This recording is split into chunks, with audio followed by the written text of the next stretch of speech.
നിലമ്പൂരിൽ വനംവകുപ്പ് ഓഫീസ് ആക്രമിച്ച കേസിൽ PV അൻവർ MLA റിമാൻഡിൽ. PV അൻവർ ഉൾപ്പെടെ 11 പേരാണ് കേസിലെ പ്രതികൾ. പോലീസിന്റെ കൃത്യനിർവഹണം തടസ്സപ്പെടുത്തൽ, പൊതുമുതൽ നശിപ്പിക്കൽ തുടങ്ങിയ കുറ്റങ്ങളാണ് ചുമത്തിയിരിക്കുന്നത്.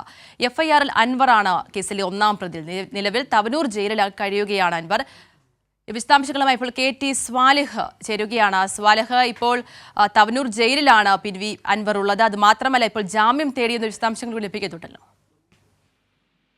അതിന് ഇന്നലെ പുലർച്ചെ 2:30 തവനൂർ സെൻട്രൽ ജയിലിൽ PV അൻവറിനെ എത്തിച്ചത്. ഇന്ന് ജാമ്യാപേക്ഷ അദ്ദേഹം Nilambur judicial first class magistrate കോടതിയിൽ സമർപ്പിക്കുമെന്നാണ് നമുക്ക് മനസ്സിലാക്കാൻ കഴിയുന്നത്. ഇന്നലെ ഇതുമായി ബന്ധപ്പെട്ട് ചോദിച്ചപ്പോൾ ജാമ്യത്തിന്റെ കാര്യം നാളെ പരിശോധിക്കാമെന്നാണ് അദ്ദേഹം പറഞ്ഞിരുന്നത്. ഇന്നലെ വൈകിട്ട് 8 മണിയോടെയാണ് അദ്ദേഹത്തിന്റെ പേരിൽ ജാമ്യമില്ലാ വകുപ്പിൽ ചുമത്തി കേസ് രജിസ്റ്റർ ചെയ്തത്.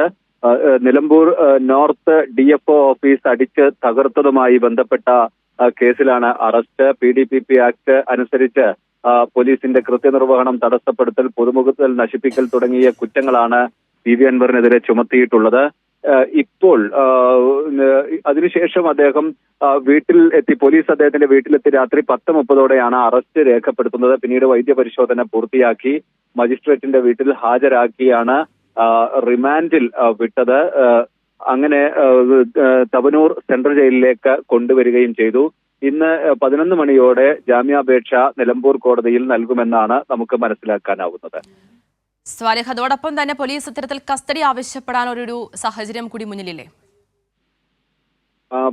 പോലീസ് ഇക്കാര്യത്തിൽ എന്താണ് തീരുമാനിച്ചിരിക്കുന്നതെന്ന് വ്യക്തമല്ല. പ്രത്യേകിച്ച് ഒരു PDPP ആക്ട് ആണ്. ഈ തുക കെട്ടിവെച്ച് ജാമ്യത്തിൽ വിടാനുള്ള ഒരു സാധ്യതയാണ് കാണുന്നത്. ഏതെങ്കിലും തരത്തിലുള്ള മറ്റു ഗൂഢാലോചനകളൊന്നും ഇതിന്റെ പിന്നിലുള്ളതായി സംശയിക്കുന്നില്ല. ഈ കാട്ടാനയുടെ ആക്രമണത്തിൽ മരിച്ച ആദിവാസി യുവാവ് മരിച്ചതുമായി ബന്ധപ്പെട്ട് ആളുകളെല്ലാം അവിടെ തടിച്ചുകൂടിയിരുന്നു. ഈ ഒരു ഘട്ടത്തിലുണ്ടായ പ്രതിഷേധ സമരമാണ്. അതിന്റെ ഭാഗമായാണ് ഇത്തരത്തിൽ DFO ഓഫീസിലേക്ക് തള്ളിക്കയറുകയും അടച്ചിട്ട റൂം കുത്തി തുറന്ന് അതിലുള്ള സാധന സാമഗ്രികളെല്ലാം നശിപ്പിക്കുകയും ചെയ്തത്. ഇത് അക്രമാസക്തമായതിലാണ് ഈ പോലീസ് ഇപ്പോൾ കേസ് രജിസ്റ്റർ ചെയ്തിരിക്കുന്നത്. അതുകൊണ്ട് മറ്റു ഗൂഢാലോചനകളൊന്നും പോലീസ് സംശയിക്കാത്ത ഒരു സാഹചര്യത്തിൽ ജാമ്യം ലഭിക്കാനാണ് സാധ്യത.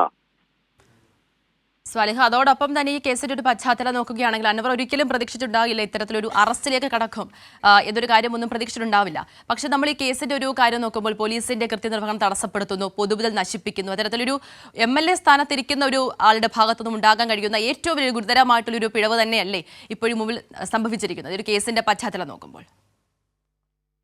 തീർച്ചയായും ഈ ഒരു കേസുമായി ബന്ധപ്പെട്ട് ഇത്തരത്തിൽ ഒരു പ്രതിഷേധത്തിന്റെ സാഹചര്യം അവിടെ ഉണ്ടായിരുന്നു. അവിടെ പ്രത്യേകിച്ച് ഈ മരണവുമായി ബന്ധപ്പെട്ട് ഈ ആളുകൾക്ക് വലിയ പരാതി ആ മേഖലയിൽ ഉണ്ടായിരുന്നു. അതോടൊപ്പം ഈ പോസ്റ്റ്മോർട്ടം നടപടികൾ വൈകുന്ന ഒരു സാഹചര്യമൊക്കെ ഉണ്ടായിരുന്നു. ഈ ഘട്ടത്തിലാണ് ഒരു പ്രതിഷേധത്തിലേക്ക് ആളുകൾ കടക്കുന്നത്. ഇതിനിടെയാണ് PV അൻവറും DMK പ്രവർത്തകർ ഏതാണ്ട് 11ഓളം ആളുകൾ ഒരുമിച്ച് എത്തുകയും MLA-യുടെ നേതൃത്വത്തിൽ കുത്തിയിരുന്ന് പ്രതിഷേധം നടത്തുകയും ചെയ്യുന്നത്. അതേ സമയത്ത് തന്നെ സർക്കാർ ധനസഹായം പ്രഖ്യാപിക്കുകയും വനത്തിനകത്ത് നടന്ന സംഭവമായിട്ട് പോലും മറ്റു നൂലാമാലകളെല്ലാം മാറ്റിവെച്ച് ധനസഹായം 10 ലക്ഷം രൂപ ധനസഹായം പ്രഖ്യാപിച്ചു. ഈ കുടുംബത്തിന്റെ മറ്റു ചെലവുകൾ സർക്കാർ ഏറ്റെടുക്കുമെന്ന് വനം വകുപ്പ് പ്രഖ്യാപിച്ചു.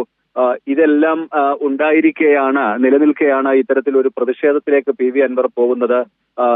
പൊതുമുതൽ തീർച്ചയായും മാതൃകയാവേണ്ട MLA തന്നെ പൊതുമുതൽ നശിപ്പിക്കുന്നതിന് നേതൃത്വം കൊടുക്കുന്ന സാഹചര്യം ഉണ്ടായി. അദ്ദേഹത്തിന്റെ സാന്നിധ്യത്തിൽ അദ്ദേഹം അപ്പോൾ തൊട്ടടുത്ത് കുത്തിയിരുന്ന് സമരം നടത്തുമ്പോഴാണ് ഒപ്പമുണ്ടായിരുന്ന അദ്ദേഹത്തിന്റെ കൂട്ടാളികൾ അകത്ത് കയറി ഇത്തരത്തിൽ വലിയ നാശനഷ്ടങ്ങൾ ഉണ്ടാക്കുന്നത്. ഇത് സ്വാഭാവികമായും വലിയ ഗൗരവമുള്ള കേസാണ്. ഇന്നലെ വൈകിട്ട് തന്നെ ഉന്നത പോലീസ് ഉദ്യോഗസ്ഥരുടെ സാന്നിധ്യത്തിൽ ഇക്കാര്യങ്ങളെല്ലാം വിലയിരുത്തിയതിനു ശേഷമാണ് അറസ്റ്റിലേക്ക് പോയത്. ശരി, KT സ്വാലിഹാണ് വിശദാംശങ്ങൾ നൽകിയത്.